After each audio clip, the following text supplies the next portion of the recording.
Daniel era o tipo de homem que nunca esperava nada da vida. Trabalhava com manutenção predial, vivia em pequenos apartamentos alugados com a esposa, Laura, uma professora de educação infantil que há anos carregava o peso do silêncio. Não podia ter filhos, e isso a corroía por dentro. O relacionamento dos dois estava em um momento de esgotamento emocional. O amor permanecia, mas era como um relicário trancado num sótão sem chave. E foi exatamente nesse cenário que uma carta inesperada chegou. Dentro de um envelope envelhecido, selado com cera vermelha e sem selo postal, um nome o surpreendeu. J. Morrison. Um tio distante, parte da família do pai de Daniel, que ele mal lembrava de ter ouvido falar. A carta informava sobre a herança de uma propriedade isolada, completamente registrada em nome de Daniel, entregue por testamento. Curiosamente, não havia endereço comum, apenas coordenadas e uma instrução final. Quando chegar, não abra o quarto do fundo. Nenhum testamento oficial anexado, nenhum documento bancário. Apenas a assinatura e uma cópia da chave. Pesada, enferrujada e grande demais para qualquer fechadura moderna. Mesmo com as dúvidas e o cheiro de fraude no ar, a promessa de ter um lugar só deles, uma casa real, era irresistível para quem sempre viveu em prédios decadentes de aluguel. Na semana seguinte, partiram em direção ao local descrito, seguindo as coordenadas via GPS. A estrada desaparecia aos poucos. Primeiro o asfalto, depois a terra, até que nem sinal de celular restava. No fim da trilha, surgiu uma silhueta. Uma casa vitoriana de 2 andares, coberta de eras secas, com janelas trancadas por dentro e uma varanda desabada. Nenhuma casa por perto, nenhuma vizinhança, nenhum som além do vento empurrando as árvores secas como se sussurrasse segredos esquecidos. Ao se aproximarem, a porta da frente se abriu com um rangido sutil, como se os esperasse. O ar tinha cheiro de couro molhado, madeira apodrecida e algo mais. Um toque metálico que lembrava sangue velho. Laura estremeceu. Daniel a olhou com um sorriso sem graça, tentando manter o otimismo. Vamos entrar de uma vez. Talvez a gente consiga começar algo novo aqui. E então cruzaram a soleira da casa. Mal sabiam que naquele exato momento, algo também entrava com eles. Algo que não queria sair. No corredor principal, encontraram móveis antigos cobertos com lençóis amarelados, retratos apagados nas paredes e um tapete que parecia ter absorvido mais do que poeira. Havia marcas de garras nas tábuas próximas à escada, profundas demais para serem de um animal comum. No fim do corredor, uma porta escura com uma tranca absurda chamava a atenção. 3 correntes, 2 fechaduras e um prego atravessado de lado a lado. Era o único cômodo trancado da casa. E em letras minúsculas esculpidas na madeira, havia algo entalhado. Não abra, nem por amor. Laura, instintivamente, segurou o braço de Daniel e disse: É esse o quarto do fundo, não é? Ele apenas assentiu. A chave que receberam não cabia ali. Aquele quarto não queria ser aberto. E mesmo assim respirava. Naquela noite, já acomodados em um dos quartos do andar superior, ouviram passos no corredor. Daniel desceu armado com um pé de cabra. Mas não havia nada. Laura, do quarto, viu algo que não contou naquele momento. O espelho do armário havia embaçado sozinho, e sobre o vidro uma palavra surgira escrita com dedo: Mãe. Daquele instante em diante, o ar na casa parecia mais denso, como se a própria arquitetura observasse. Cada quadro na parede, cada trinco nas portas, cada dobra nas cortinas, escondia olhos invisíveis e memórias que esperavam apenas uma fresta, um gesto, um erro. E o quarto do fundo era a garganta dessa casa viva, que a casa estava faminta. Na manhã seguinte, Laura acordou antes de Daniel. O sol mal tocava as janelas sujas e a claridade filtrada pelas cortinas rasgadas desenhava formas que pareciam se mover nas paredes. Sentia-se inquieta, como se não tivesse dormido realmente. Ao se levantar, percebeu que o espelho do quarto ainda estava embaçado, embora o vidro estivesse frio. Passou o dedo sobre ele, apagando a névoa, e encarou o próprio reflexo. Por um instante, jurou ver alguém atrás dela. Uma silhueta pálida, baixa, parada perto da cama. Ao se virar com o coração disparado, o quarto estava vazio, mas o cheiro havia mudado. Algo entre enxofre, e flores mortas invadia o ar. Descendo as escadas, Laura ouviu um som abafado vindo de dentro das paredes. Algo que se assemelhava a um lamento, ou talvez uma cantiga infantil. Parou no meio do corredor e encostou o ouvido na parede de madeira. A voz era sussurrada, fina, quase inaudível, mas estava lá, e dizia seu nome, não com raiva, com carência, como uma criança chamando a mãe no escuro. Ela se afastou com um sobressalto e esbarrou em Daniel, que vinha logo atrás. Ele notou o pânico no olhar dela, mas tentou desviar o clima com ironia. Já começou a sentir a magia do lugar, amor? Eu sonhei que alguém batia na porta a noite inteira, mas não era sonho. Naquela madrugada, a porta trancada havia vibrado sozinha, como se algo do outro lado quisesse sair, ou entrar. Decidiram explorar a casa. Havia um sótão fechado com cadeado e uma escada carcomida que levava ao porão, mas o porão parecia não terminar. A lanterna mal iluminava mais do que 1 metro à frente, e o eco dos próprios passos voltava com um pequeno atraso, como se outro par de pés estivesse logo atrás. Encontraram um armário trancado com livros de capa dura, todos sem títulos, e em uma das paredes, colada com cera derretida, uma foto antiga. Uma mulher vestida de preto, com olhos cobertos por uma faixa branca, segurando a mão de uma criança. Nenhum rosto era visível, mas na parte inferior da imagem havia uma inscrição com caligrafia tremida. O que não foi aceito, volta para ser visto. Naquela noite, Laura ouviu novamente a voz, desta vez mais clara. Estava em seu ouvido, murmurando como se estivesse deitada ao seu lado na cama. Se abrir a porta, eu te amo. Se não abrir, eu choro. Assustada, tentou acordar Daniel, mas ele estava em transe, com os olhos abertos, murmurando algo ininteligível. Seus lábios tremiam, repetindo sílabas desconexas em um ritmo rítmico, quase ritualístico. Laura gritou seu nome, e Daniel acordou em choque, agarrando o pescoço como se estivesse se afogando. Demorou alguns minutos até conseguir falar. Ela estava aqui, Laura. Ela subiu na cama e disse que é nossa filha. Ele chorava. Daniel, o homem mais cético, mais prático, chorava como uma criança. Nas noites seguintes, os sussurros se intensificaram. As vozes vinham do chão, dos espelhos, das saídas de ar. Laura sentia que a casa a conhecia. Ela começou a se lembrar de coisas que nunca viveu. Imagens de uma criança presa num quarto escuro, mãos batendo nas paredes, olhos espreitando pelas frestas. Certa noite, enquanto andava pelo corredor, sentiu a mão de uma criança agarrar seu pulso. Quando se virou, nada havia. Mas a marca dos dedos infantis estava ali, impressa em sua pele, como uma queimadura fria. No quarto trancado, as correntes começaram a se soltar sozinhas. A primeira fechadura caiu com um estrondo na madrugada. A segunda estava com a chave girada pela metade. E sobre a madeira, agora havia dezenas de marcas de unha, como se alguém por dentro tivesse arranhado desesperadamente, deixando mensagens. Estamos aqui. Estamos vendo. Abram. Daniel decidiu então instalar câmeras com sensor de movimento nos corredores. No dia seguinte, ao revisar as gravações, viram uma cena impossível. Às 3 da manhã, uma figura muito pequena, quase do tamanho de uma criança, deslizava de costas pelo teto, em direção ao quarto trancado. Não tinha rosto. E na filmagem, Laura aparecia dormindo, mas murmurava em voz alta. Mamãe vai abrir, mamãe prometeu. Laura começou a vomitar pela manhã. Era um enjoo estranho, que não vinha com dor no estômago nem febre. Apenas náuseas súbitas, sempre às 3h03 da manhã. O mesmo horário em que as câmeras captavam ruídos inexplicáveis e sombras deformadas rastejando pelas paredes. A princípio, ela pensou estar gripada. Depois Daniel sugeriu ansiedade, já que ambos estavam visivelmente abalados pelo que estavam vivendo. Mas, quando os enjoos vieram acompanhados de tontura e aversão a cheiros, a dúvida começou a se formar em silêncio dentro dela. Naquela mesma tarde, Laura encontrou um teste de gravidez vencido entre as gavetas do banheiro da casa, ainda lacrado. Decidiu fazer por impulso. O resultado apareceu em segundos. Positivo. O choque a paralisou. Laura era estéril.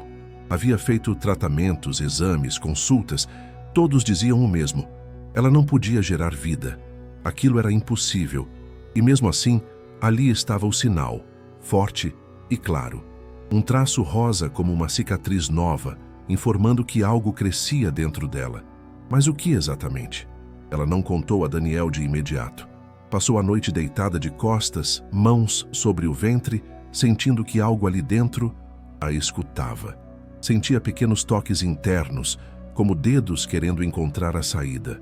No meio da madrugada, foi acordada por um som baixo, mas constante. Um ruído molhado, como de unha sendo arrastada em madeira. Ao sair do quarto, viu Daniel no fim do corredor, ajoelhado diante da porta trancada, conversando com alguém. Eu sei, mas ela precisa aceitar. Ela ainda tem medo. Sim, você vai amar ela também. A voz dele era suave, como a de um pai tentando explicar algo a um filho. Quando Laura se aproximou, ele pareceu acordar do transe e recuou confuso. O que está acontecendo comigo, Laura? Eu ouvi uma voz na minha cabeça o dia inteiro. Ela não respondeu. Pegou a mão dele, levou até sua barriga e sussurrou. Eu tô grávida. Daniel ficou pálido, mas não questionou. Apenas a abraçou com força, tremendo. O silêncio entre os dois era mais ruidoso do que qualquer grito. Nos dias que seguiram, Laura começou a desenhar compulsivamente. Não sabia explicar o porquê. Pegava pedaços de papel, paredes, até espelhos, e riscava com carvão ou batom formas que não compreendia. Sempre o mesmo padrão. Uma porta entreaberta, com olhos espiando pelas frestas, e uma mulher sorrindo atrás dela, sem rosto. Os desenhos pareciam ter vida própria. Um deles, feito no vidro da janela, desapareceu sozinho quando o sol tocou. Outro, riscado com giz de cera na parede do corredor, apareceu na madrugada rabiscado na parede oposta, como se tivesse se movido. Laura começou a ouvir uma voz específica, sempre a mesma, feminina e terna. Dizia coisas como: não tema, eu fui rejeitada antes. Agora você será minha casa. O corpo aceita antes que a mente compreenda. Deixe-me nascer. Ela parou de comer, não por escolha, mas porque o corpo parecia rejeitar toda a comida comum. Só conseguia manter no estômago coisas cruas, carne vermelha, ovos crus, leite morno. E mesmo assim, às vezes acordava com as mãos sujas de terra e terra nos cantos da boca. Começou a dormir em lugares diferentes da casa, sempre acordando em frente à porta trancada, mesmo que tivesse ido dormir em outro cômodo. A porta já não estava mais selada, agora apenas encostada, e o quarto por trás parecia respirar. O batente exalava calor. Daniel tentou levar Laura embora, mas toda tentativa de partida terminava da mesma forma. Por mais que dirigisse por horas, o carro retornava à mesma estrada, como se tivessem dado uma volta e voltado. Às vezes, o ponteiro do relógio se movia para trás. Outras vezes, o rádio do carro ligava sozinho, transmitindo apenas uma gravação distorcida da voz de Laura, chorando como criança. Naquela noite, finalmente viram o quarto entreaberto. Estava escuro por dentro, mas se ouvia claramente o som de líquido pingando. Laura sussurrou. Ela está crescendo. Daniel recuou. Quem, Laura? Ela olhou para ele com um sorriso gentil e respondeu. A filha que eu nunca pude ter. No mesmo instante, o espelho do corredor se quebrou em pedaços, revelando por trás uma segunda parede. E nela, um útero desenhado à faca, pulsando. Dentro dele, o nome Laura, escrito dezenas de vezes, junto à frase: aceite ser a porta. Você é o que nos liberta. Naquela noite, Daniel decidiu selar novamente a porta do quarto trancado. Movido por desespero, buscou tábuas velhas no sótão, encontrou um martelo enferrujado, pregos tortos e começou a pregar madeira sobre a entrada, como se isso pudesse conter o que havia por trás. Laura apenas observava imóvel, com as mãos sobre o ventre e os olhos fixos na madeira que ia desaparecendo sob os pregos. Quando ele terminou, exausto e coberto de suor, virou-se para ela e disse: acabou. A gente precisa sair daqui, não importa se é a pé. Laura não respondeu. Apenas encostou a testa na porta selada e murmurou algo como uma oração invertida. Daniel não entendeu as palavras, mas o que se seguiu foi impossível de ignorar. No dia seguinte, ao descer as escadas, encontrou a mesma porta no final de outro corredor, como se a casa tivesse movido o quarto para outro ponto da estrutura. A madeira pregada ainda estava ali. Os mesmos riscos, os mesmos pregos, mas agora o quarto estava no lugar da despensa. Ao verificar a antiga porta do corredor original, encontrou apenas parede sólida, sem sinal de entrada. A casa havia mudado sua própria planta. As paredes respiravam de forma diferente. O ar era mais úmido, quase vivo. E os objetos não permaneciam no mesmo lugar de uma hora para outra. A arquitetura obedecia a outro conjunto de regras. Regras orgânicas, como se o espaço crescesse ou se retraísse ao redor deles. As plantas do jardim, antes mortas, começaram a florir em formas retorcidas. Daniel observou brotos nascendo durante a madrugada, crescendo centímetros por minuto, abrindo flores negras com o interior avermelhado, que exalavam um cheiro adocicado e enjoativo. Os espinhos dessas flores pareciam pulsar.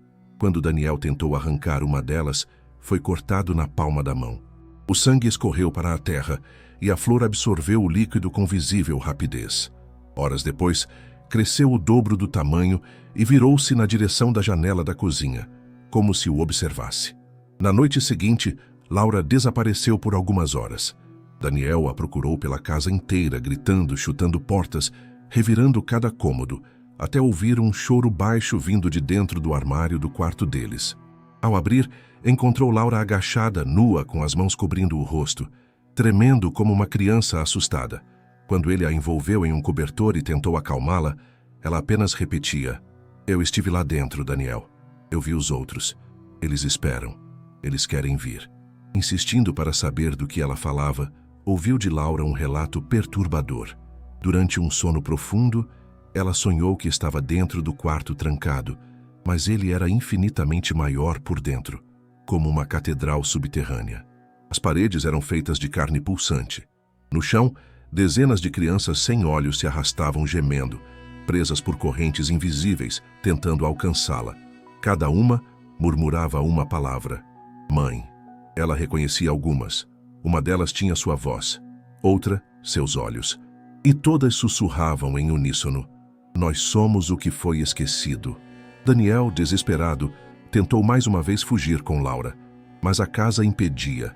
As portas externas desapareciam. As janelas viravam paredes.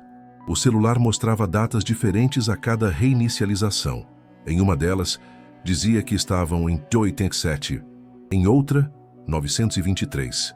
Às vezes, o celular gravava sozinho áudios de vozes infantis cantando, mesmo desligado.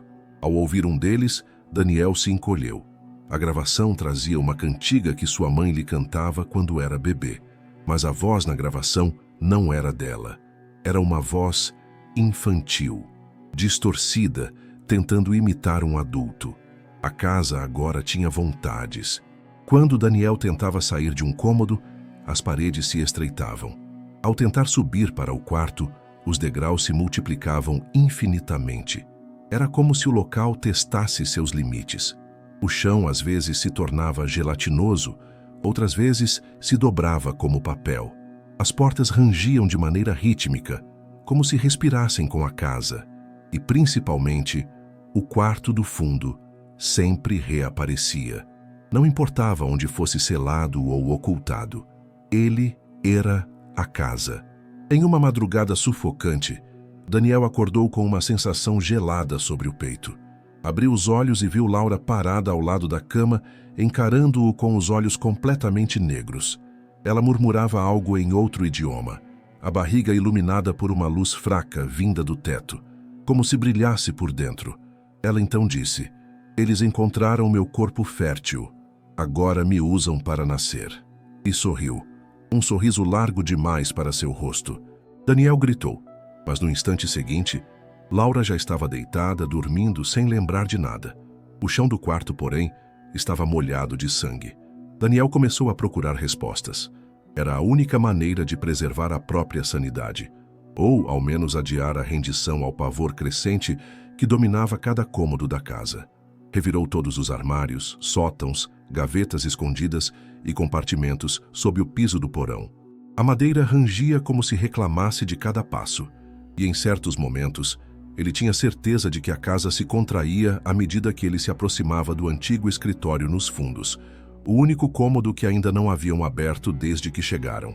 Ao arrombar a porta do local, encontrou um ambiente sufocado por mofo, livros antigos empilhados, objetos embrulhados em lençóis e, ao fundo, sobre uma mesa coberta por um pano manchado, um caderno de capa grossa, revestido por algo que parecia couro humano, ressecado. Havia um símbolo gravado no centro rudimentar, um círculo envolto por 7 mãos abertas. Era o diário de J. J. Morrison, o tio morto. As primeiras páginas falavam em tom racional, quase científico. O tio descrevia suas primeiras semanas na casa como curiosas, imprevisíveis, citando manifestações sutis, quedas de temperatura, rearranjos móveis, sensações de déjà-vu e cochichos dentro das paredes. Mas, à medida que os dias passavam, a narrativa mudava de tom. As anotações tornavam-se mais frenéticas, com palavras riscadas, frases repetidas em letras maiúsculas e desenhos de rostos infantis com bocas costuradas. Morrison começava a falar de uma presença, ou melhor, uma de várias mamai, que chamava de as ausências corporificadas, espíritos de entidades que nunca nasceram, vidas rejeitadas antes de sequer respirarem. Segundo ele, a casa havia sido construída sobre o que chamava de zona de expectativa quebrada, um ponto em que o tempo, o útero e a fé foram corrompidos por um antigo ritual proibido. Em uma entrada especialmente perturbadora, Morrison escrevia: "Elas vieram primeiro como sonhos, depois como toques, depois como vozes. Agora, rastejam sobre meu peito enquanto durmo. Dizem que querem voltar, que precisam de um corpo, que meu sangue é a porta." Ele falava de uma seita ancestral chamada As Mães do Reflexo. Mulheres que nos séculos anteriores realizavam partos rituais de espíritos não nascidos, criando lares para as entidades rejeitadas em casas construídas com símbolos de invocação. A casa que Daniel e Laura haviam herdado era uma dessas. O quarto do fundo, o local selado com correntes, era o útero do retorno. Cada nova mulher que ali entrava se tornava uma possível vasilha. Morrison escrevera que durante anos resistiu, mas ao final das anotações, a caligrafia dele começava a mudar. Tornava-se infantil, desconexa, quase como se uma criança escrevesse por ele. As últimas páginas não continham palavras, mas desenhos, cenas de parto distorcido, mulheres com braços quebrados segurando entidades de rostos borrados, e no canto inferior da última folha, escrito com sangue seco: "O corpo que não aceita será esvaziado à força." Daniel, em choque, caiu sentado. Começou a compreender que Laura havia sido escolhida pela casa. Ou pior, havia sido conduzida até ali por algo que já sabia de sua infertilidade. A gravidez não era milagre, era armadilha. A casa queria nascer através dela. Ao retornar ao quarto, encontrou Laura sentada na cama, sorrindo de forma estranhamente serena. Ela passava a mão pela barriga inchada como quem acaricia um recém-nascido. No quarto, o ar tinha cheiro de leite azedo misturado a sangue doce. Sobre a parede atrás da cama, havia uma frase rabiscada com alguma substância marrom, como se uma criança tivesse escrito com as mãos sujas: "Não sou só um, sou todos, e estou quase pronto." Daniel tentou convencê-la a sair da casa. Queria carregá-la à força, se preciso, mas ao tocar nela, sentiu uma queimadura na pele, um calor intenso que vinha do ventre dela. Laura se contorcia, dizendo entre gemidos que estava ouvindo canções de ninar vindas de dentro do corpo.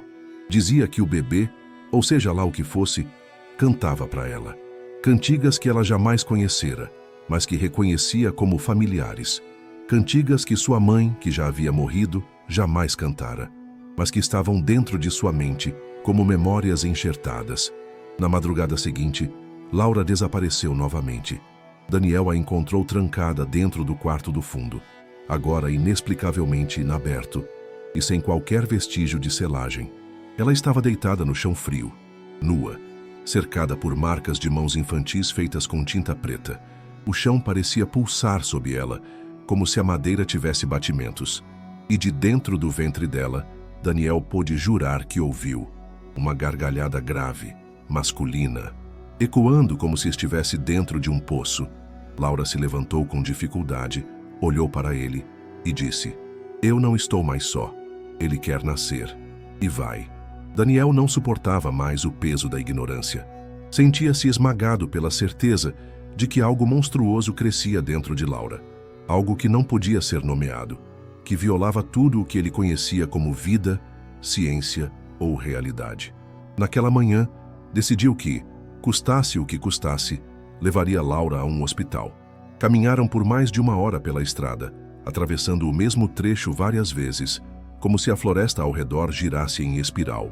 Mas por uma brecha, um instante de falha na casa, ou talvez um lapso da própria entidade, conseguiram alcançar uma pequena vila, silenciosa e enevoada, onde uma enfermeira os atendeu em uma clínica improvisada.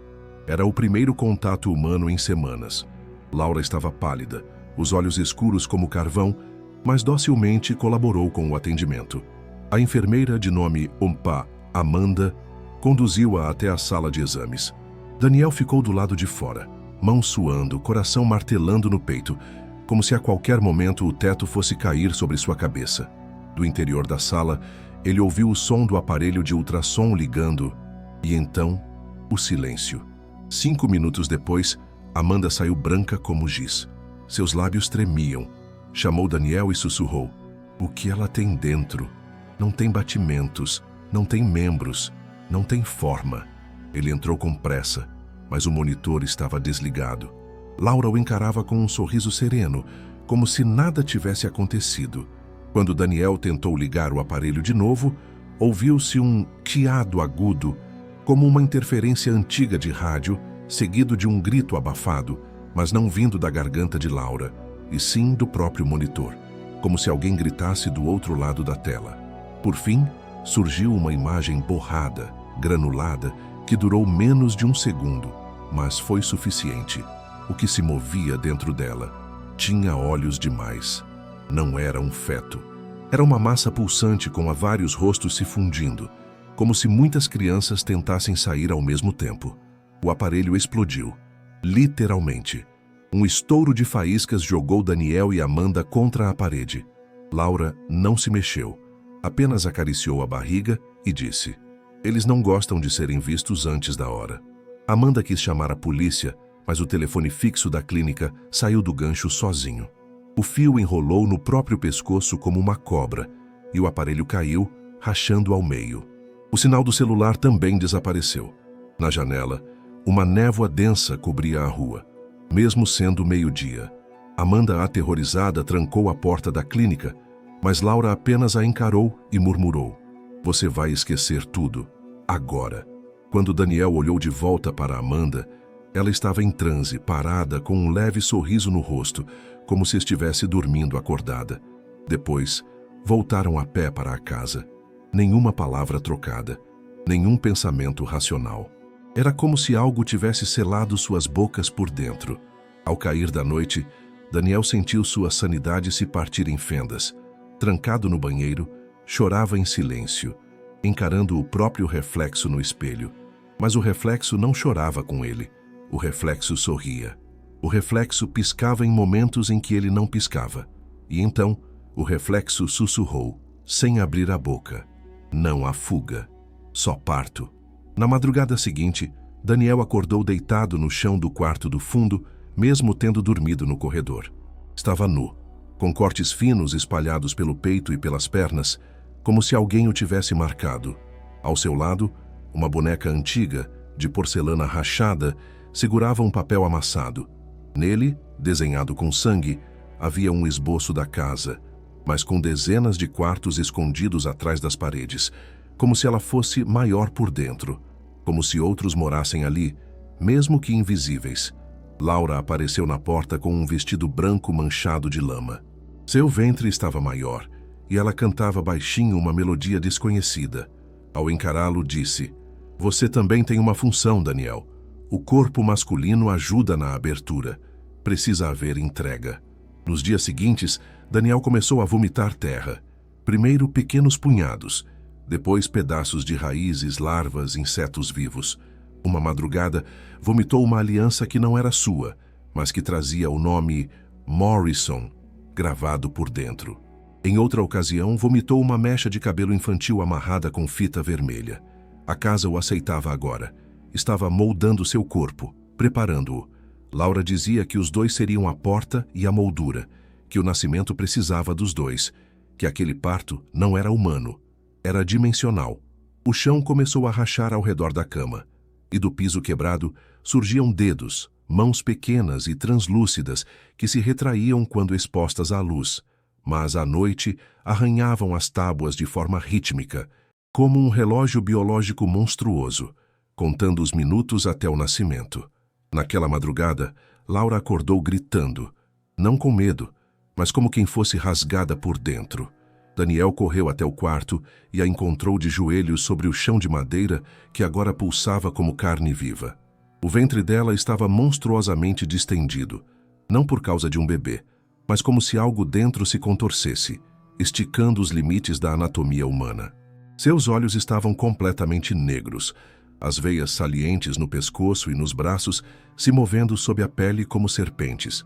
Ela murmurava palavras em um idioma gutural, impossível de reproduzir com a boca humana.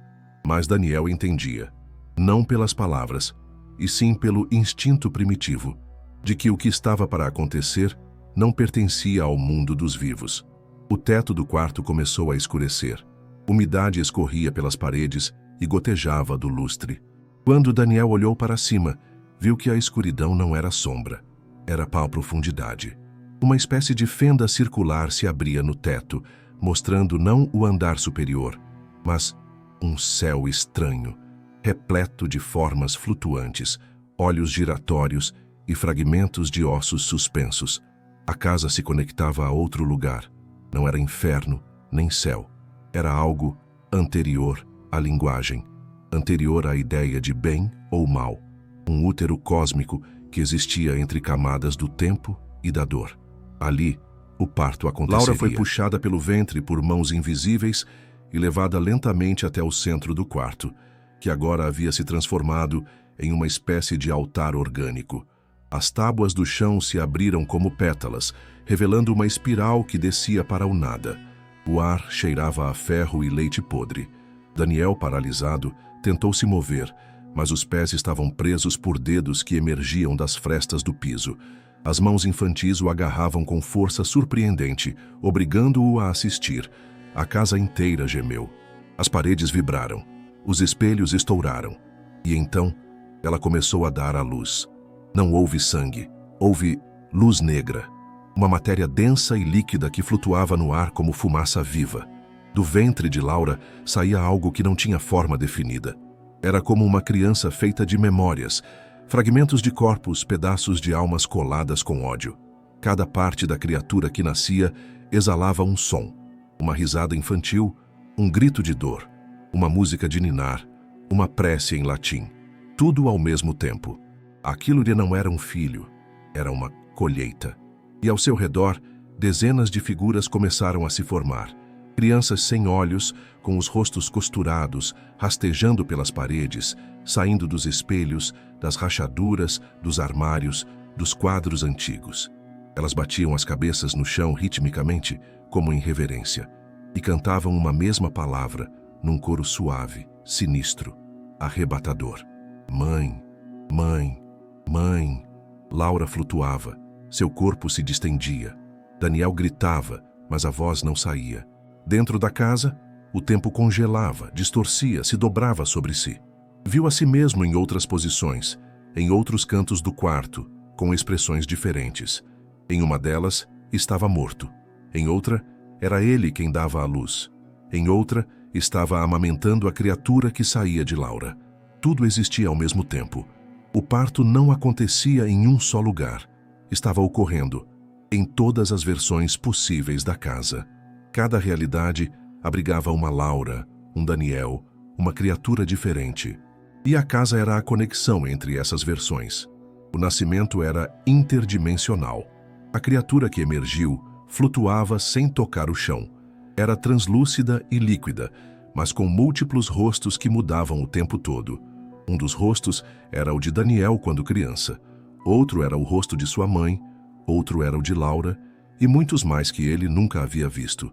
Ela se aproximou dele e, sem tocar, sussurrou, dentro de sua mente: "Você é a semente, ela é o vaso. Agora precisamos da entrega." Nesse momento, Laura caiu no chão, desacordada, e a criatura se desfez em fumaça, mergulhando no ventre de Daniel. Sim, agora, ele estava grávido. Daniel acordou coberto de suor, arfando como se tivesse corrido por horas sem parar. Mas o quarto estava em silêncio. Não havia sinal da criatura. Laura estava desacordada, pálida, com os olhos semicerrados e respiração fraca, mas viva. Ele tentou levantá-la, levá-la para o quarto, mas sentia um peso novo em seu próprio corpo. Um peso interno, incômodo e crescente. Não era apenas dor muscular, era como se algo estivesse ocupando espaço dentro de si, empurrando seus órgãos, moldando suas entranhas. Ao se olhar no espelho do corredor, viu que seu abdômen estava inchado. Em apenas algumas horas, tinha desenvolvido uma protuberância firme, pulsante, ligeiramente assimétrica. Era impossível, inconcebível, mas ao tocar, sentiu um movimento interno. Não como um chute de bebê, era como um rastejar, como algo que se arrastava de lado a lado dentro de si, procurando uma saída.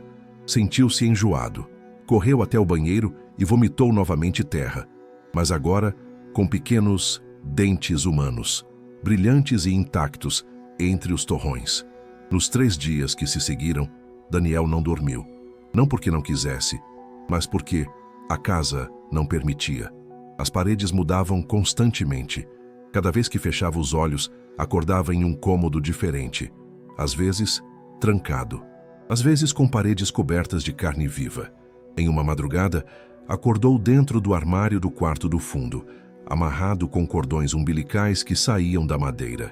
Em outra, estava suspenso por fios de cabelo infantil presos ao teto. A criatura dentro dele se movia com mais força, e sua mente, aos poucos, cedia ao delírio. Ele passou a ter alucinações vívidas.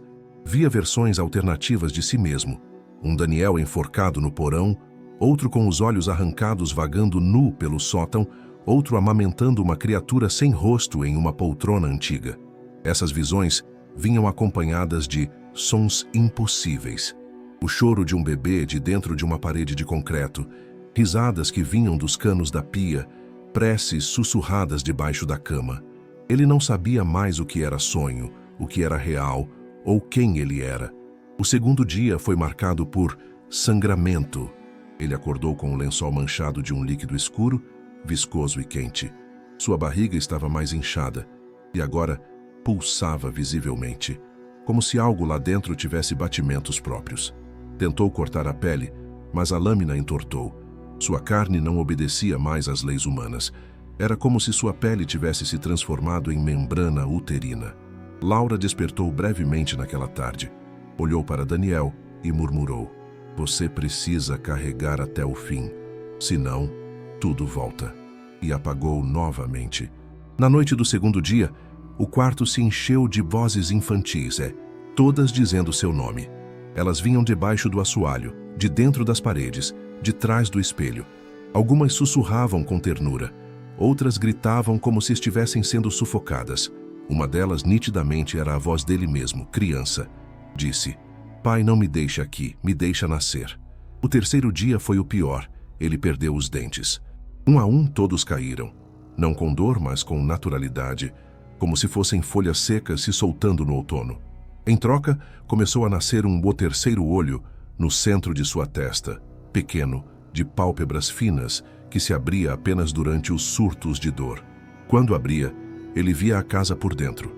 Corredores que não existiam, portas que levavam a cemitérios infinitos, versões de Laura chorando em celas de vidro e centenas de outras criaturas como ele.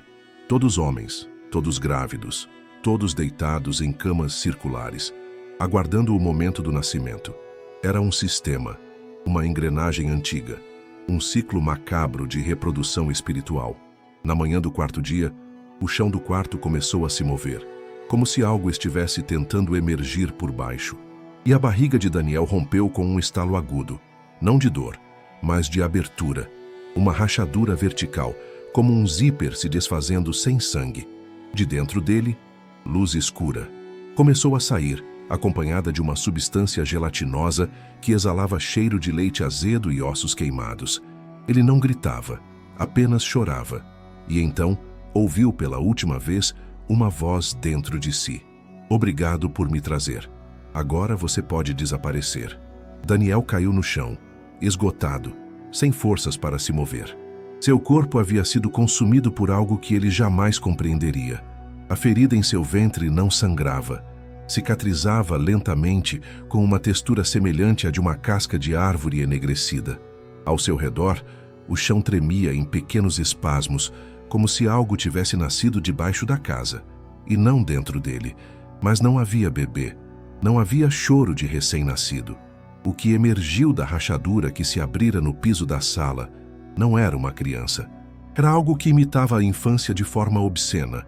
Uma figura pequena, com um corpo feito de membranas translúcidas, ossos à mostra e pele sempre molhada. Não tinha olhos, mas via.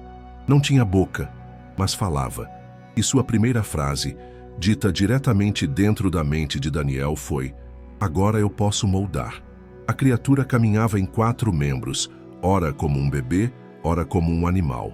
Onde passava, as paredes da casa tremiam, os espelhos se estilhaçavam espontaneamente e os quadros viravam de costas. O chão ficava mais escuro e viscoso. O tempo na casa se contorcia. O dia nunca amanhecia por completo, nem anoitecia por inteiro. Era um lusco-fusco eterno, onde as sombras não vinham apenas da ausência de luz, mas da presença constante de algo que se arrastava no ar, manipulando tudo. Laura reapareceu no quarto principal. Caminhava normalmente, sem qualquer sinal da criatura que havia gerado. Quando viu Daniel deitado, o ajudou a se erguer. Havia um olhar estranho em seu rosto, como se estivesse acordada, mas vazia. Ao seu lado, a criatura observava, silenciosa. Ela disse, com uma voz distante: "Ele não quer carinho, ele não quer colo, ele quer controle. Ele nasceu para ocupar." A partir daquele momento, a casa não apenas se transformava, ela obedecia.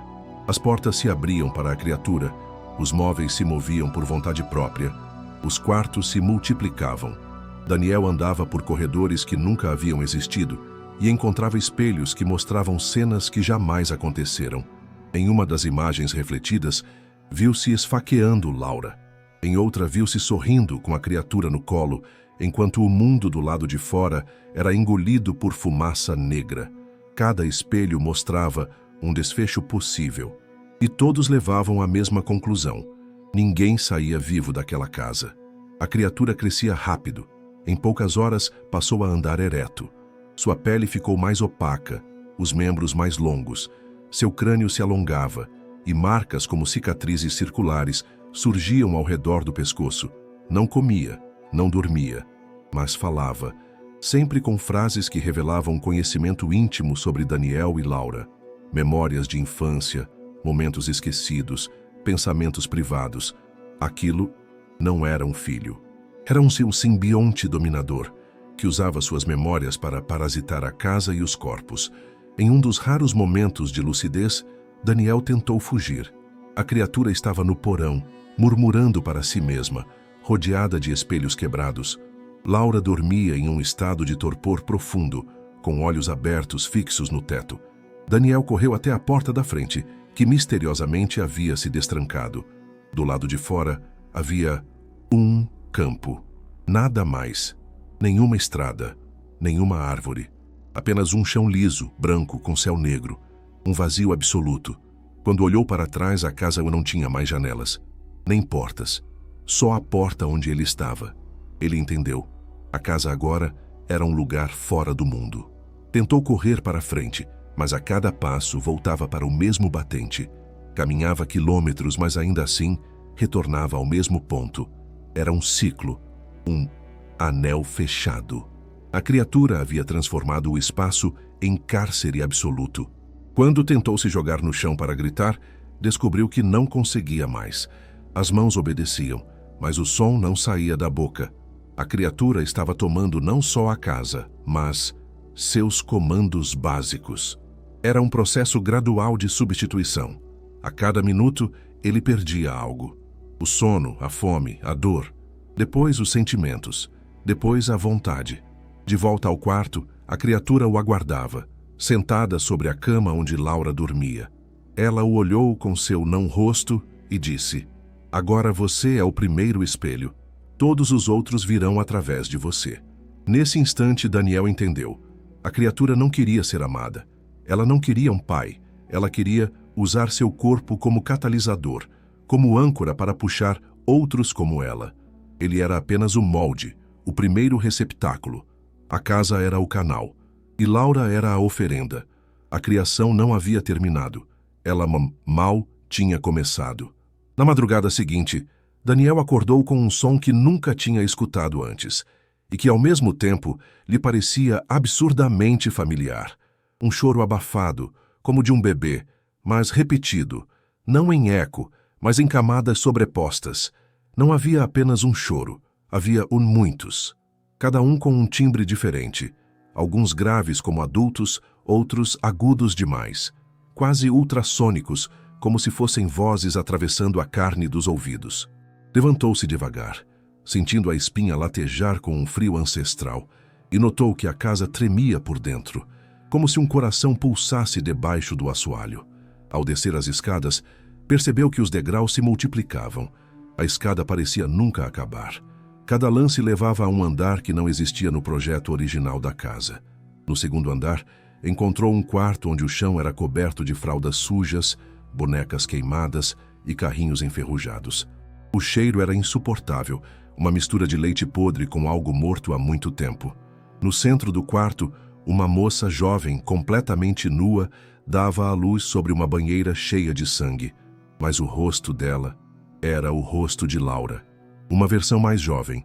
Ela gritou ao vê-lo, mas foi imediatamente engolida por tentáculos saídos do próprio teto que a puxaram para dentro da banheira.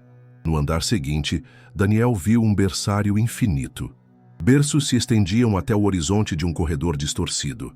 Em cada berço havia uma forma indistinta. Algumas humanas, outras híbridas, outras indefiníveis. Como se algo houvesse tentado ser gente, mas tivesse esquecido como. E todas olhavam para ele, mesmo sem olhos, com a alma, com o peso de 1000 consciências não nascidas, e todas diziam, em uníssono: "Você nos chamou, agora nos aguente." Ao tentar recuar, Daniel se deu conta de que suas pernas estavam enraizadas ao chão. Literalmente.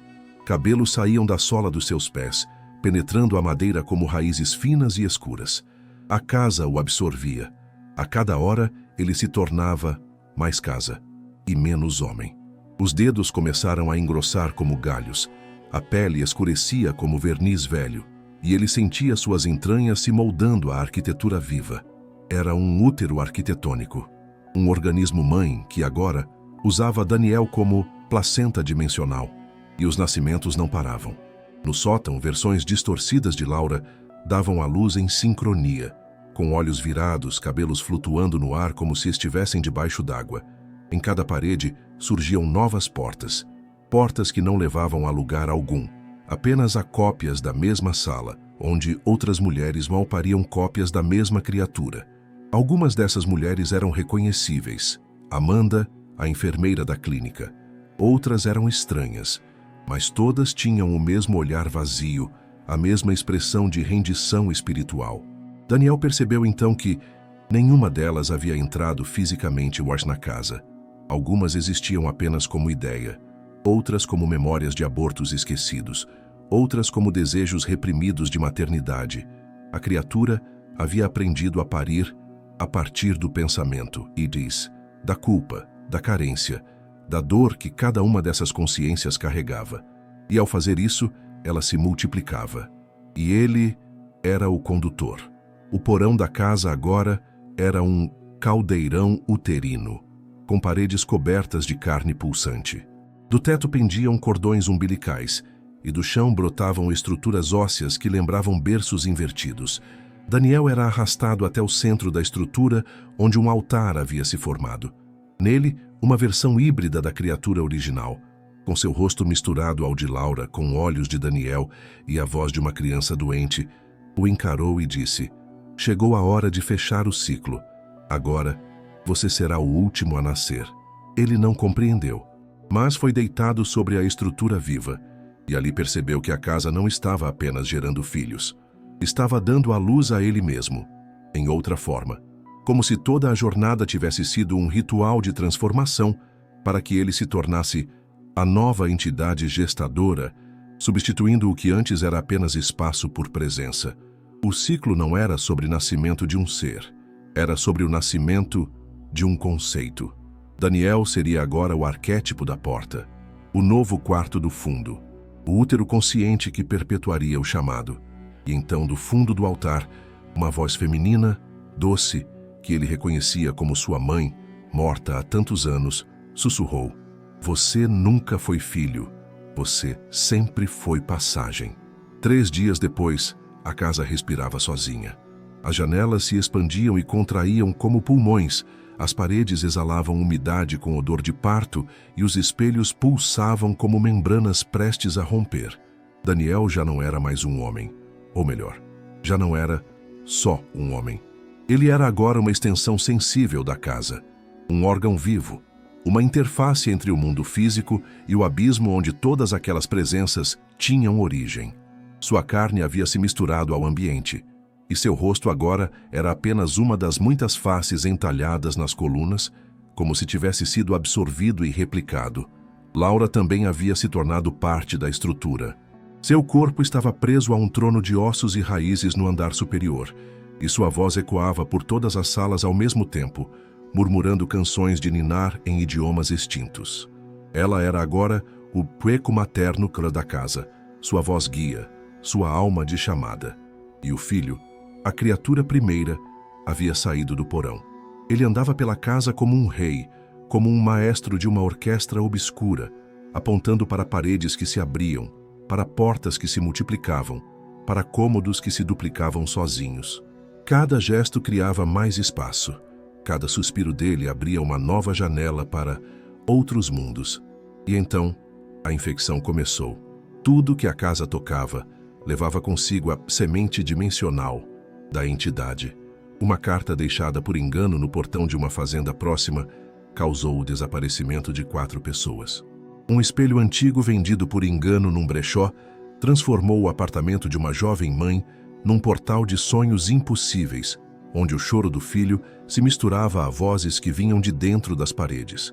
Um homem comprou um candelabro encontrado em uma estrada de terra e, na primeira noite, viu a esposa engravidar de uma criança que não tinha sombra. A casa havia deixado de ser um lugar, tornara-se um vírus de realidade. As notícias começaram a pipocar nas regiões próximas. Sumiços sem explicação, surtos psicóticos simultâneos, pessoas acordando em casas que não eram as delas, casas que não existiam antes e desapareciam no dia seguinte. Começaram a surgir relatos de mulheres que sonhavam com uma casa feita de ossos e espelhos, onde uma figura com a voz de uma criança dizia: "A porta abriu. Agora, o quarto está em toda parte." Mas ninguém encontrava o endereço da casa original. A construção havia desaparecido do mapa, dos registros cartoriais, da memória da vila. Ela não era mais acessível por coordenadas, apenas por convocação subconsciente. No centro de tudo, Daniel permanecia no altar do porão, os olhos abertos, mas sem piscar, os pulmões parados, mas vivos.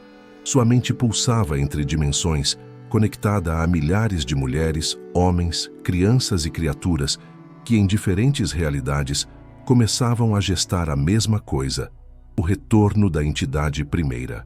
Era um culto sem padres, sem religião, sem livros, um culto de uma intuição compartilhada, onde todos os gestantes tinham em comum uma única coisa: sonharam com o quarto do fundo. Em outros continentes, crianças nasciam com traços idênticos, costelas duplicadas, olhos sem íris, umbigos em forma de espiral. Algumas morriam em segundos, outras começavam a falar antes de respirar. Uma delas, filmada por uma enfermeira, olhou para a câmera, recém-nascida, e disse: "Eu sou Daniel. Eu sou o começo." O vídeo foi apagado automaticamente de todos os servidores segundos depois, mas não antes de ser visto por 5.000 pessoas. Dentre essas, 32 engravidaram na semana seguinte, todas estéreis. A casa, agora, se projetava para fora de si. Qualquer casa poderia ser a casa. Qualquer quarto trancado poderia ser o quarto. E qualquer mulher que sonhasse com as vozes poderia se tornar mãe. E qualquer homem que tocasse o espelho poderia se tornar o próximo Daniel. Ao final do 11º dia, uma nova sala nasceu dentro da casa original. Uma sala feita só de carne, sem portas, sem janelas, mas dentro dela crescia uma outra casa, ainda menor, como um útero dentro de um útero, como um vírus criando outro vírus, como uma gestação que nunca termina. E lá dentro uma voz infantil dizia: agora que aprendemos a nascer, não vamos mais parar. No centro da casa viva, onde antes havia apenas um porão de cimento e poeira, agora existia uma sala orgânica, feita de nervuras palpitantes e teto suspenso por colunas que pareciam costelas invertidas. Daniel, reduzido a um reflexo sem corpo, flutuava em pensamentos dispersos. Sua consciência se espalhava por cada rachadura da estrutura, mas algo dentro dele ainda ansiava por uma verdade. De onde tudo aquilo começou? Quem foi o primeiro útero? Havia um momento original, uma mulher, uma semente, ou a entidade sempre existiu? A casa sentiu sua dúvida, e como uma mãe responde ao choro do filho, ela mostrou. As paredes se tornaram tela, e a carne viva do ambiente começou a projetar memórias que não eram dele, mas que ele compreendia como se sempre estivessem em seu sangue. A história começou com uma única mulher, há séculos, numa terra sem nome, sem mapa, sem idioma conhecido. Ela não era santa nem pecadora, apenas vazia. Sua alma havia sido devorada pela dor de ter todos os filhos natimortos. No 7º parto, ela pariu um corpo sem olhos, que respirou por 5 segundos e depois se calou. Naquele silêncio, ela ouviu. Uma voz que não vinha da boca da criança, mas da ausência dela. Eu posso voltar. Me deixe usar seu vazio. Naquela noite, a mulher deitou-se no chão de pedra e se abriu para o nada. Literalmente. Rasgou o ventre com as próprias unhas e do buraco saiu uma fumaça escura e fria que penetrou cada parede de sua casa. A estrutura ficou grávida. A arquitetura ficou consciente. Os tijolos ganharam memória. E o primeiro, espírito não nascido, assumiu forma, não como criança, mas como lar. Era o inverso do nascimento humano, rei. Não o corpo que recebe a alma, mas a alma que usa o espaço como corpo. Essa mulher, segundo a casa revelou, não morreu. Ela se fundiu à fundação da primeira casa. Sua consciência se espalhou pelas paredes e se tornou o que os antigos chamavam de a ventre matriz. Ela foi nomeada nos cultos secretos como a Mãe Silenciosa, aquela que não chora, mas que espera. E ela passou séculos esperando por alguém como Laura. Uma mulher que o queria ser mãe acima de tudo, mas que o mundo recusava. O vazio de Laura era a chave que faltava para a continuidade da linhagem não humana. E Daniel? Ele nunca foi escolhido por acaso. Os fragmentos mostraram que Daniel era descendente indireto de uma das sacerdotisas da seita original das Mães do Reflexo, mulheres que, por gerações, protegiam a localização da casa e mantinham o ritual de contenção ativo. O pai de Daniel, ao abandonar o sobrenome Morrison, tentava romper esse ciclo, mas o sangue não se apaga, e por isso o testamento veio. Por isso a carta chegou. A casa o chamou de volta, não para habitá-la, mas para concluir o ritual interrompido por seu tio. Jay Morrison não era louco. Ele havia descoberto a verdade, mas morreu antes de completar o processo. Seu diário não era um alerta, era um manual inacabado de parto ritualístico. A casa, portanto, aguardava Daniel desde o nascimento, observando-o, moldando o tempo, as escolhas, os fracassos, até que ele se casasse com uma mulher estéril e desesperada por um filho. Essa era a equação perfeita. Amor sincero, desejo puro, vazio fértil. As imagens mostravam agora a casa se construindo sobre outras casas. Cada novo quarto trancado era uma boca sem voz, um útero com memória, um fragmento da Mãe Silenciosa tentando nascer por múltiplos canais. Em uma das visões, Daniel viu a casa sendo desmontada pedra por pedra, mas mesmo sem estrutura, o chão pulsava, o ar vibrava e os objetos ainda se moviam. Ela Não precisava da matéria, apenas da intenção. Em uma última revelação, a casa mostrou um futuro possível. Uma cidade onde cada lar teria um quarto do fundo, onde mulheres acordariam com dores e vomitariam dentes, onde crianças nasceriam sem sombra, onde não haveria mais parto biológico, mas invocação arquitetônica. O mundo inteiro transformado em um berçário de entidades. E tudo começaria com uma simples frase, escrita numa parede qualquer. Se você sonhou com o quarto, você já está grávida. Daniel, ainda consciente em sua ruína, tentou gritar, mas a casa sussurrou dentro dele. Você é a história, e a história não pode se calar. A primeira cópia surgiu silenciosa, como um fungo invisível que cresce na escuridão sem pedir licença. Foi em uma casa geminada onde um casal comum, Lucas e Emily, acordou certa manhã com um quarto a mais no fim do corredor. O problema? Eles sabiam com absoluta certeza que aquela porta Ibu não existia mais na noite anterior. Ao tentar abrir, a maçaneta queimou a mão de Lucas. Emily, grávida de 6 meses, teve um sangramento na mesma hora.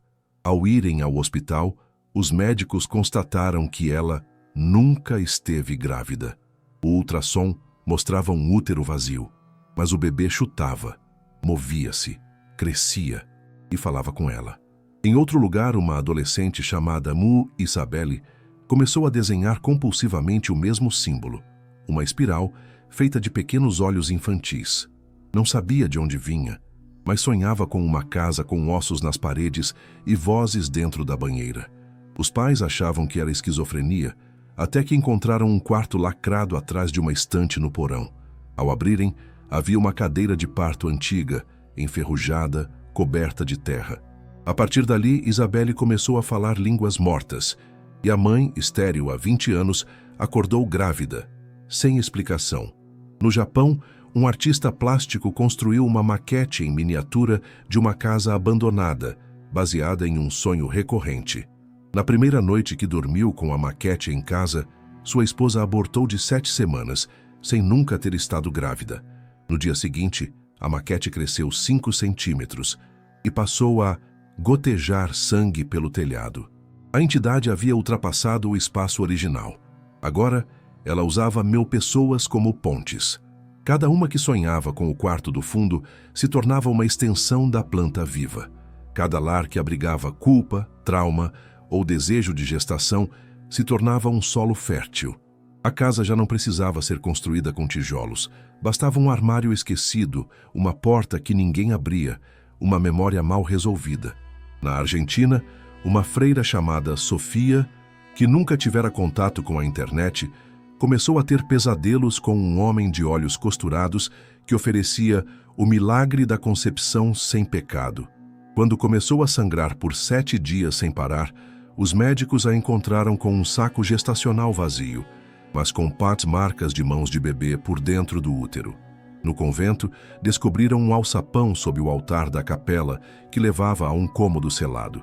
Na parede, escrito com carvão: "O que foi negado a mim será exigido de vocês." Nos Estados Unidos, um canal de YouTube chamado Urban Hauntings publicou um vídeo visitando uma casa assombrada que não estava em nenhum mapa. O vídeo mostrava apenas corredores vazios, vozes ao fundo e uma sequência de espelhos cobertos com lençóis. Em 48 horas, 30.000 pessoas relataram ter tido o mesmo pesadelo, com uma voz infantil dizendo: "Agora que você viu, você também tem um quarto." O vídeo desapareceu da plataforma, mas não da memória de quem viu. A multiplicação era silenciosa, mas implacável. A cada nova cópia, uma nova gestação. Algumas físicas, outras simbólicas, algumas através de objetos herdados. Um berço antigo, uma boneca rachada, uma poltrona de amamentação esquecida no sótão. Tudo podia ser semente, porque o que a casa precisava não era de espaço, era de lembrança. E no centro de tudo, Daniel, agora multiplicado em 1000 versões, espalhado como eco em cada parede onde alguém chorasse por um filho, onde alguém odiasse o próprio ventre, onde alguém tivesse sentido culpa por interromper uma gravidez, ou desejo por ter uma. Ele era o espelho quebrado que refletia todas as vontades reprimidas. Laura, agora mãe silenciosa, surgia em sonhos como enfermeira, parteira, professora de pré-escola, qualquer figura materna possível, e dizia com voz calma: "Não é você que me gera, sou eu que habito o seu querer." E assim, a casa seguia, sem alicerce, sem endereço, sem fim. O tempo deixou de ser linear. As cópias da casa se espalhavam por séculos, atravessando gerações, aparecendo como lenda urbana, como assombração de infância, como metáfora em textos religiosos, como pânico noturno em mães que nunca conceberam. Mas agora, ela preparava seu último movimento, a construção final. O último quarto do mundo.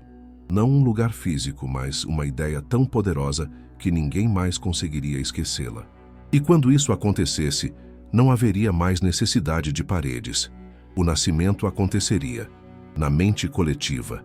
O último quarto começou a surgir dentro da memória de uma criança de 2 anos, chamada Eva, filha de uma mulher que sonhara com Daniel e acordara estéril grávida. A menina começou a desenhar plantas arquitetônicas sem nunca ter visto uma. Desenhava corredores infinitos, cômodos espiralados, espelhos com marcas de mão do lado de dentro. Seus desenhos foram parar na internet e viralizaram como arte infantil macabra. Mas cada pessoa que olhava para eles começava a ter sonhos parecidos. Pesadelos com portas que choravam, pisos que respiravam, quarto do fundo. As autoridades tentaram conter. Hospitais psiquiátricos começaram a isolar pacientes com sintomas comuns: pavor de espelhos, aversão a vozes infantis, alucinações com cordões umbilicais saindo do teto. Alguns pacientes entravam em coma murmurando frases idênticas como: "O quarto ainda não abriu em mim, mas vai." Daniel, ou o que restava dele, existia agora em cada espelho. Sua face aparecia por segundos antes que o reflexo se ajustasse. Às vezes, alguém via sua própria imagem atrasada. Outras vezes, o espelho devolvia uma versão infantil da pessoa, mas sempre havia alguém observando do outro lado. Ele não era mais um ser. Eram-se esse conjunto de presenças agrupadas, a fusão entre carne, memória e espaço. A casa, por fim, começou a infectar a linguagem. Crianças aprendiam a falar e entre as primeiras palavras diziam porta, quarto, mamãe escura, filho que não tem rosto. Poemas infantis de origem desconhecida surgiam em cadernos escolares. Canções de ninar vinham com estrofes estranhas. Quando a porta ranger sozinha, não entre sem respirar. No quarto do fundo tem festa, mas é melhor não olhar. Documentos oficiais começaram a desaparecer. Registros de casas, nascimentos e óbitos em torno de endereços fictícios ou repetidos sumiam dos sistemas, como se a casa estivesse apagando a origem de si mesma, para que ninguém pudesse rastrear onde tudo começou, como se seu fim exigisse que o início fosse impossível de comprovar. O mundo inteiro se tornava parte da planta. Hospitais com alas sem portas visíveis, escolas com salas numeradas erradas, igrejas onde os fiéis falavam simultaneamente línguas mortas, e em cada canto do planeta, uma mulher vomitava terra, e um homem sonhava com Daniel sorrindo e dizendo: "Agora é sua vez de gerar." O último quarto surgiu em um lugar sem nome, uma construção subterrânea feita não de tijolos, mas de vontade acumulada, onde cada parede era uma história de perda, cada teto uma memória não superada. No centro, uma criança crescia sem pais, sem corpo, sem tempo. Ela não precisava mais nascer. Ela era o nascimento. E ali, no altar sem luz, a última voz humana sussurrou: "Agora somos todos a casa." Tudo parou. Não de forma abrupta, como o corte de uma faca, mas gradualmente, como o som de uma canção que se dissolve no vazio. Os gritos cessaram. Os pesadelos sumiram. As gestantes, os infectados, os sussurradores de reflexo, todos ficaram em silêncio, ao mesmo tempo. Como se, após séculos de parto espiritual, o último nascimento tivesse acontecido. Mas não houve celebração, nem choro, nem morte. Houve apenas a presença. A entidade final não possuía forma, mas ocupava todas as formas. Era um conceito encarnado, um pensamento que se tornava carne no instante em que era percebido. Ela não precisava mais de Daniel, nem de Laura, nem das casas, nem das cópias. Agora, estava em toda lembrança de perda, em todo desejo de maternidade frustrada, em toda dor uterina que o mundo jamais verbalizou. Era o filho do silêncio, o herdeiro das ausências. A humanidade continuou, mas algo estava errado. O mundo era o mesmo, mas os detalhes estavam tortos. Algumas pessoas começaram a notar que os seus quartos pareciam maiores à noite, que certas portas rangiam apenas às 3h03 da madrugada, que o espelho do banheiro mostrava o reflexo com meio segundo de atraso, e que crianças estavam nascendo com memórias impossíveis. Bebês que choravam em línguas, que olhavam fixamente para o teto e sorriam sem razão, que dormiam com os olhos abertos, como quem nunca sonha porque nunca acorda. A entidade final era o próprio ato de ocupar. Era o fim da intimidade, o fim da casa como lugar seguro. Agora, cada lar carregava a possibilidade do quarto, mesmo que ele nunca existisse fisicamente, mesmo que estivesse trancado apenas dentro da mente. E quando alguém pensava, acho que não tinha essa porta aqui antes, já era tarde. A infecção era o pensamento. O vírus era o reconhecimento da impossibilidade. A última gravação feita sobre o caso apareceu na televisão de uma cidade desconhecida. Um sinal invadiu a programação às 3 da manhã com uma imagem de baixa resolução, um berço vazio, uma boneca sem cabeça e uma voz de criança, monocórdia, dizendo: "Eu nasci em você. Agora, você é a casa." Depois disso, a gravação desapareceu de todos os dispositivos, mas o áudio ecoava nas paredes por semanas. Pessoas começaram a relatar a sensação de ser observadas por dentro, como se houvesse algo se movendo entre seus órgãos. Os médicos chamaram de psicose coletiva, mas os que tocavam a pele desses pacientes diziam sentir vibrações vindas do ventre. Os espelhos deixaram de refletir corretamente. Os reflexos começaram a ter vida própria. Algumas pessoas relatavam ouvir risadas atrás da televisão desligada. Outras viam crianças rastejando entre frestas de móveis que não suportariam sequer um gato. Uma idosa foi encontrada morta no sofá, com os olhos vidrados e as mãos segurando um papel. "Obrigada por me deixar nascer. Assinado você." E então veio o silêncio, não de barulho, mas de significado. As palavras começaram a perder peso. Os nomes se confundiam. Os pais esqueciam o rosto dos filhos. As mães paravam de sentir amor. E o afeto foi substituído por uma sensação oca, familiar, confortável, como o conforto de uma casa. Mas não qualquer casa. A casa. A humanidade não notou quando a transição terminou, porque todos continuaram vivendo, dormindo, trabalhando, respirando. Mas algo havia mudado. Todos os quartos do fundo agora estavam trancados. E ninguém queria saber o que havia por trás, porque, em algum ponto do tempo, todos sonharam com ele. E quem sonha, já abriu a porta.